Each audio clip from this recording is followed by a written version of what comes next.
আমি একটা ভিডিও দিছি অলরেডি, চায়না অরিজিনাল যে ভিডিওটা ওটা আমি দিছি পুরোপুরি। ওখান থেকে স্ক্রিন ভিডিও নিয়ে দিয়ে দিছি। আপনারা যারা এই শার্টটা ক্রয় করতেছেন, ওইখানে লাল শার্টের একটা ভিডিও দিছি আর সেম শার্ট। এটার কোয়ালিটি মোটামুটি একটা ভালো কোয়ালিটি। চায়না থেকে এটা কেনা পড়ে 420 টাকার মতো, কিন্তু আমরা এটা অনলাইনে প্রাইস দিচ্ছি 770 টাকা। কারণ এখান থেকে 1 কেজি মাল নিতে অন এভারেজ 1500 থেকে 2000 টাকা খরচ করে। তাহলে এই গেঞ্জিটার ওয়েট আছে 200 গ্রাম, 200 থেকে 210 গ্রামের মতো ওয়েট। তো এই গেঞ্জিটা নিতে মোটামুটি যে কস্টিং টস্টিং সহ আমি মনে হয় 20-25 টাকা লাভ ধরে এটা 770 টাকা করে সেল দেবো বাংলাদেশে। আপনারা যারা নিতে আগ্রহী এবং আমার মতো যারা, আমার কিন্তু ভাই বডি আছিল আগে, এখন বডি নেই, যাদের বডি একটু কম তাদের জন্য এই গেঞ্জিটা পারফেক্ট।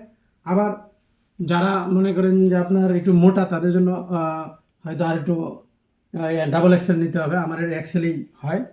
তা আশা করি এই গেঞ্জিটা ব্যাপক হারে চলবে বাংলাদেশে। সামনে যারা এই শীতকালে এটা কম চলবে, তো আমাদের দেশে তো এত শীত নেই। এখন যেহেতু চায়নাতে শীত পড়তেছে, এই গেঞ্জিটা আমরা একটু অফারও পাইতে পারি। তা আশা করি যাদের লাগবে ইনবক্সে নক দেবেন।